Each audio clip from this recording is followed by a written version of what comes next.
Aujourd'hui, on va parler d'un mec qui vit dans les quartiers. Et il en a eu marre à un moment donné des jeunes. On sait pas trop c'est quoi le contexte, mais on peut supposer qu'il a appelé plusieurs fois la police, que les jeunes, ils récidivent, etc. Et un jour, ce monsieur qu'on va appeler Patrick en a eu marre. Et Patrick a pris un fusil et il a mis un coup de 12 à un jeune. Et le laxisme provoque ce genre d'événement. Parce que si la police avait arrêté ces jeunes, Patrick n'aurait pas mis un coup de 12 à ce jeune. Parce que le laxisme, non seulement il met en danger les innocents, mais il met aussi en danger les jeunes. Ça met en danger tout le monde, le laxisme. On est sur Facebook, donc je vais cacher la partie information personnelle sur la droite, qui me concerne. Et il y a ce petit extrait d'un reportage. Excédé par un jeune trop bruyant, il lui tire dessus. Et suite à ça, il y a une émeute de jeunes, une cinquantaine, qui s'est ramenée pour aller choper Patrick. Un jeune garçon est au sol, pris en charge par les pompiers. Autour de lui, un attroupement. Tous ont les nerfs à vif. C'est qui t'as qu'à tirer là? T'as qu'à tirer là? C'est qui? Je sais pas c'est qui? On va le fumer sur le courant, je vais le fumer. Ça chauffe de l'autre côté. Il a dit sur le courant, je vais le fumer. Après, est-ce que ça permet d'identifier quel type d'individu étaient ces jeunes qui foutaient le bordel? Je ne sais pas, je vous laisse à vos théories complotistes en commentaire. Et les gars. La victime aurait été attaquée quelques mètres plus loin, devant la porte de cet immeuble. Ouais, PC de 140 arrivé sur place, situation tendue. Situation tendue, il y a énormément. Des dizaines de jeunes se regroupent devant ce hall. C'est là qu'habiterait le tireur. C'est chaud mon gars. Ils veulent lui faire la peau. J'aime beaucoup les mecs qui sont tous en jogging, au cagoule, à dire voilà, sur le Coran, frère, voilà. Et t'as le reportage, il dit oui, un regroupement de jeunes. On en a marre des jeunes. Un satané jeune. Ils sont où les collègues là? Écoute, vois avec la SIC pour avoir des infos sur les collègues de la nationale. Nous, on peut pas rentrer, il y a énormément de monde à l'intérieur. La présence d'au moins minimum 50 personnes. Je note que sous la vidéo, il y a des smileys rigolos. Des mecs qui vont ça, ils se sont dit ah, c'est quand même vachement drôle. Les gens n'en peuvent plus en fait. Les gens n'en peuvent plus. Les policiers sentent que la situation dérape. T'as plus d'éléments ou quoi? Il a été désigné par les mecs comme étant en rez-de-chaussée. Les collègues de la BAC et tout, ils sont où là? Ils sont tous à l'intérieur en fait. Ah, ils sont tous à l'intérieur, ok. Le tireur serait un voisin excédé par les rassemblements de jeunes dans son hall. Satané rassemblement de jeunes. Voilà, apparemment oui. Il est pas touché. Il est touché.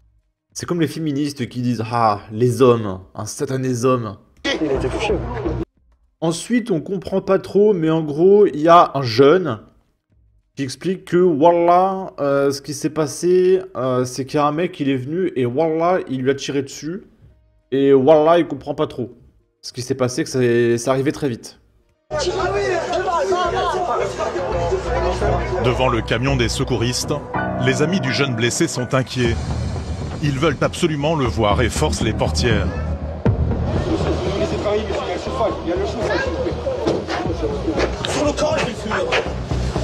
Des policiers restent sur place pour sécuriser le travail des pompiers. Laissez-les bosser les gars. En fait, je renforce un peu de démonstration.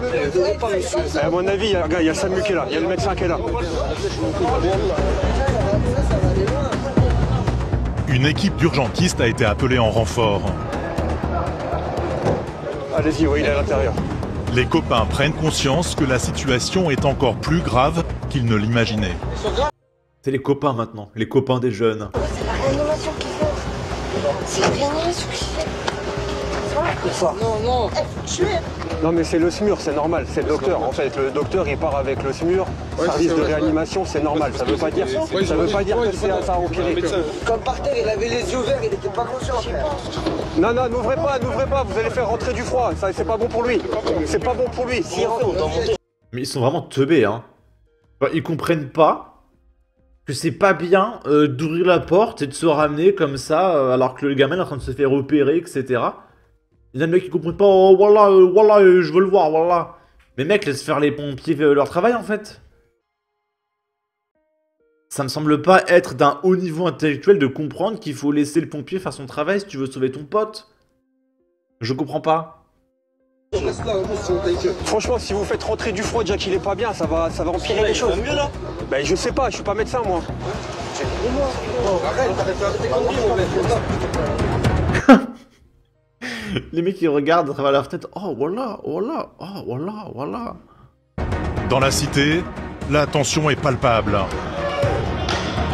Dans quelques instants, les policiers vont faire face à une émeute. Et là, on doit arrêter, ils vont montrer des images d'émeutes. Je vois pas le rapport avec l'émeute et le fait que le problème, c'est qu'il y a un voisin qui a tiré sur un jeune. Prenez-vous-en au mec qui a tiré sur le jeune. Pourquoi une émeute? J'arrive pas à comprendre, vraiment, c'est trop stupide pour moi. On va lire quelques commentaires. Peut-être que s'il y a 40 jeunes qui crient Wallah sur le Coran qui veulent buter le mec, au-delà de ce qu'il a fait, c'est sûrement qu'à cause du laxisme, du fait qu'il se passe jamais rien pour l'aider, le mec a pété un câble et a dû se faire justice lui-même.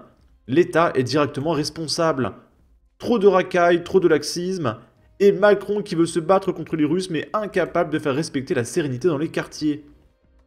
J'en connais un qui a exécuté le rêve de beaucoup devant des petites frappes qui se prennent pour des bonhommes. Chais, on va pas pleurer.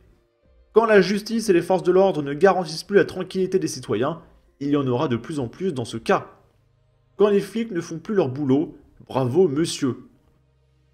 Après, t'étonnes pas, tuer un mec dans un quartier, le mec c'est peut-être un ancien et il n'a pas cherché midi à 14h, il t'a sûrement prévenu, tu as fait le caïd et lui il est plus caïd que toi. La prochaine fois, respecte les gens, ils peuvent être pires que vous. Et bien comme ça, il fera plus de bruit. Il a dû leur dire 1000 fois avant, mais ils s'en foutent. Ensuite, on va regarder 2 affaires de laxisme. Il est ingérable. À Bourges, dans le 18, Mustapha a été condamné pour la 43e fois. Après avoir volé et menacé un commerçant avec une arme blanche. Le matin du 26 décembre, c'est à Noël, il brandit un cutter, lame sortie et menace le gérant d'Aubral Déstockage, un commerce de l'avenue des Prés-le-Roi, à Bourges, qui vient d'ouvrir dans les anciens locaux d'Aldi. Il vole une bouteille de rosé et se sauve.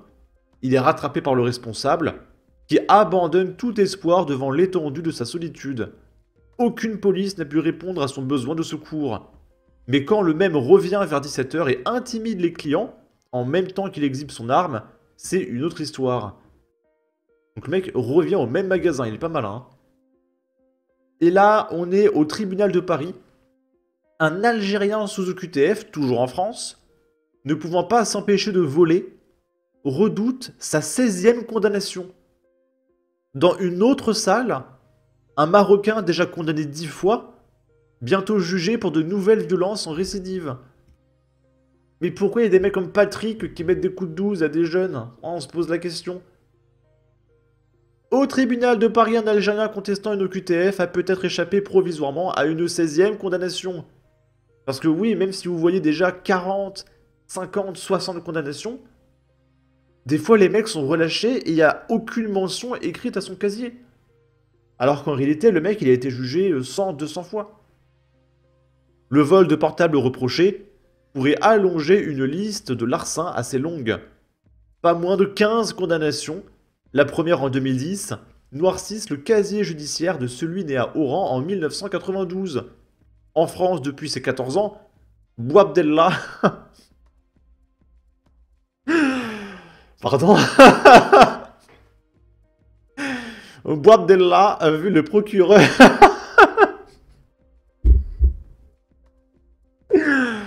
Je vais y arriver. Boabdella a vu le procureur requérir le maintien en détention, voyant en lui une délinquance d'habitude. Cette supposée envie irrésistible de commettre des délits peut-elle expliquer pourquoi ce prévenu, ébéniste déclarant un salaire mensuel de 1200 €, ne peut pas s'empêcher de voler? Donc le mec il bosse en plus. Contraint de suivre un traitement médical pour des troubles schizophréniques, parce qu'il est malade, Boabdella connaîtra son sort le 24 avril prochain. Soumis entre-temps à une expertise psychiatrique. C'est dur de pas rire, quoi, le profil du mec. C'est insupportable. 5 fois par semaine, je lis ce genre d'article, franchement, mais il se passe rien, quoi. D'ici là, a expliqué le président, il est maintenu en prison. C'est aussi le cas de Abdelkader, autre dossier traité dans la salle 6.01 qui comporte quelques similitudes, comme le fait de se retrouver en situation irrégulière.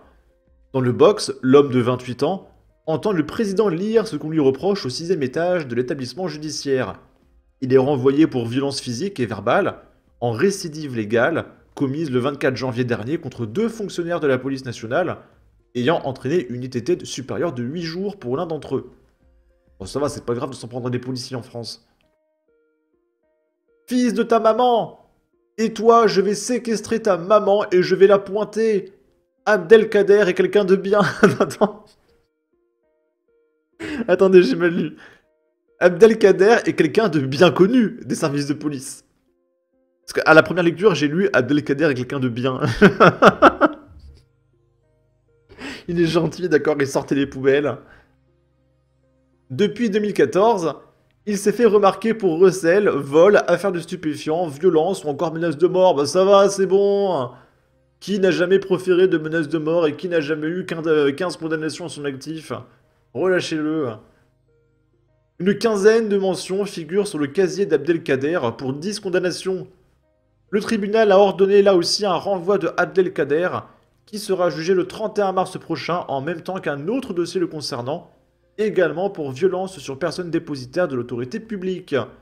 Il est aussi reparti du tribunal en suivant la case prison pour les 6 mois à venir, évidemment. Sur ce, n'hésitez pas à donner votre avis, votre opinion, à partager, liker, commenter, ça aidera au référencement de la vidéo sur YouTube. Abonnez-vous, suivez-moi sur Twitter, prenez soin de vous, salut!